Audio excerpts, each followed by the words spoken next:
Hi everyone, welcome to all in one art and creation channel.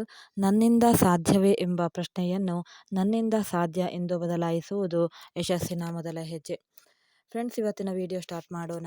First ನಾನು sleeves ಮತ್ತು cross ಬೆಲ್ಟನ್ನು stitch ಮಾಡೋದು, ಬ್ಲೌಸಿಗೆ attach ಮಾಡುವ ಮೊದಲು ಯಾವ ರೀತಿ ಸ್ಟಿಚ್ ಮಾಡ್ಕೊಳ್ಬೇಕು ಅನ್ನೋದನ್ನು ನಾನು ಇವತ್ತಿನ ವಿಡಿಯೋದಲ್ಲಿ ತಿಳಿಸ್ಕೊಡ್ತಾ ಇದ್ದೀನಿ. ನೋಡಿ, ನನಗೆ ಸ್ಲೀವ್ಸ್ ಸ್ವಲ್ಪ ಜಾಯಿಂಟ್ ಕಡಿಮೆ ಇತ್ತು, ಸ್ವಲ್ಪ ನನಗೆ ಬೇಕಾಗಿತ್ತು, ಸೊ ಅದಕ್ಕೆ ಜಾಯಿಂಟ್ ಕೊಡ್ತಾ ಇದ್ದೀನಿ. ನಿಮಗೂ ಕಡಿಮೆ ಬಿದ್ದರೆ ಈ ಥರ ಜಾಯಿಂಟ್ ಕೊಟ್ಕೊಳ್ಳಿ. ಪೀಸ್ ದೊಡ್ಡದಾಗಿತ್ತಪ್ಪ ಅಂತಂದರೆ ಜಾಯಿಂಟ್ ಬೇಡ. ಎಕ್ಸ್ಟ್ರಾ ಪೀಸನ್ನು ಕಟ್ ಮಾಡಿಕೊಂಡು ನೋಡಿ, ನಾನು ಕೆಳಗಡೆ ನಾವು ಕೈತೋರ ಇಟ್ಕೊಳ್ತೀವಲ್ಲ, ಆ ಕೈತೋರಕ್ಕೆ ಫಸ್ಟು ನಾನು ಒಂದು ಚಿಕ್ಕ ಫೋಲ್ಡನ್ನು ಮಾಡ್ಕೊಳ್ತಾ ಇದ್ದೀನಿ. ನಾನು ಒಂದು ಸ್ಲೀವನ್ನು ಡೀಟೇಲ್ ಆಗಿ ತೋರಿಸಿದ್ದೀನಿ, ಇನ್ನೊಂದು ಸ್ಲೀವನ್ನು ಸ್ವಲ್ಪ ಫಾಸ್ಟಾಗಿ ಎಡಿಟ್ ಮಾಡಿದ್ದೀನಿ. ಸೊ ನೋಡ್ತಾ ಇರಬಹುದು ನೀವು.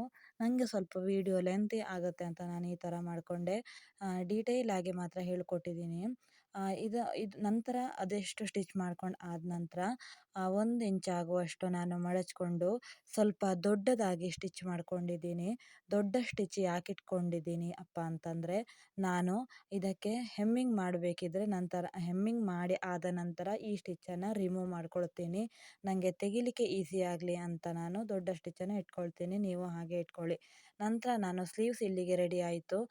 ಕ್ರಾಸ್ ಬೆಲ್ಟನ್ನು ನಾನು ರೆಡಿ ಮಾಡ್ಕೊಳ್ತಾ ಇದ್ದೀನಿ. ಇದು ವಿದೌಟ್ ಲೈನಿಂಗ್ ಬ್ಲೌಸ್ ಆಗಿರೋದ್ರಿಂದ ತುಂಬ ಈಸಿಯಾಗಿ ನಾವು ಸ್ಟಿಚ್ ಮಾಡ್ಕೊಳ್ಬೋದು. ಲೈನಿಂಗ್ ಅಟ್ಯಾಚ್ಮೆಂಟ್ ಇರೋದಿಲ್ಲ. ಸೊ ನಾನಿವಾಗ ಕ್ರಾಸ್ ಬೆಲ್ಟಿಗೆ ಡಬಲ್ ಲೇಯರನ್ನು ನಾನು ಇದು ಮಾಡ್ಕೊಳ್ಬೇಕಲ್ವಾ. ಸೊ ಅದಕ್ಕೆ ನಾನು ಫಸ್ಟಿಗೆ ಯಾವ ರೀತಿ ಕಟ್ ಮಾಡ್ಕೊಂಡಿದ್ದೀನೋ ಅದೇ ರೀತಿಯ ಇನ್ನೊಂದು 2 ಬಟ್ಟೆಯನ್ನು ಕಟ್ ಮಾಡ್ಕೊಂಡಿದ್ದೀನಿ. ನೀವು ನೋಡಬಹುದು. ಕಟ್ ಮಾಡಿಕೊಂಡ ನಂತರ ಎಕ್ಸ್ಟ್ರಾ ಈಗ ಸ್ಟಿಚ್ ಮಾಡಿಕೊಂಡು ಮೇಯ್ನ್ ಬಟ್ಟೆಯನ್ನು ನಾನು ಹೇಳೋದನ್ನು ಕ್ಲಿಯರಾಗಿ ಅರ್ಥ ಮಾಡ್ಕೊಳ್ಳಿ. ಮೇಯ್ನ್ ಬಟ್ಟೆಗೆ 2 ಮಾರ್ಕನ್ನು ಹಾಕ್ಕೊಳ್ಬೇಕು.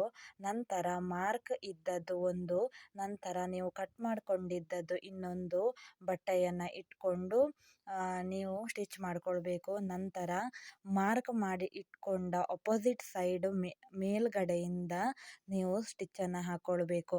ನಿಮಗೆ ಕ್ರಾಸ್ ಬೆಲ್ಟಿನ ಸ್ಟಿಚಿಂಗ್ ಕರೆಕ್ಟಾಗಿ ಗೊತ್ತಾಗದೇ ಹೋದರೆ ನನಗೆ ಕಮೆಂಟ್ ಮಾಡಿ. ನಾನು ನೆಕ್ಸ್ಟ್ ವಿಡಿಯೋದಲ್ಲಿ ಸ್ವಲ್ಪ ಡೀಟೇಲ್ ಆಗಿ ಕ್ರಾಸ್ ಬೆಲ್ಟನ್ನು ಮಾತ್ರ ಸ್ಟಿಚ್ ಮಾಡೋದು ಹೇಗೆ ಅಂತ ನಾನು ತಿಳಿಸ್ಕೊಡ್ತೀನಿ. ಇದೇನು ಕಷ್ಟ ಇಲ್ಲ ಫ್ರೆಂಡ್ಸ್, ಒಂದ್ಸಲ ಅರ್ಥ ಮಾಡಿಕೊಂಡ್ರೆ ಎಲ್ಲವೂ ಈಸಿನೇ. ನೀವು ಇಂಟ್ರೆಸ್ಟ್ ಕೊಟ್ಟು ಕಲಿತ್ರೆ ಎಲ್ಲವೂ ಬರುತ್ತೆ ಫ್ರೆಂಡ್ಸ್.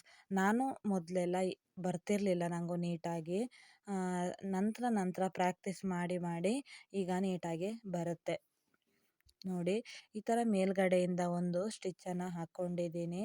ಈಗ ಒಂದು ಕ್ರಾಸ್ ಬೆಲ್ಟ್ ರೆಡಿ ಆಯಿತು. ಇನ್ನೊಂದು ಅದೇ ಥರನೇ ಸ್ಟಿಚ್ ಮಾಡ್ಕೊಳ್ಬೇಕು. ವಿಡಿಯೋನ ನೋಡಿದ್ದಕ್ಕಾಗಿ ಧನ್ಯವಾದಗಳು.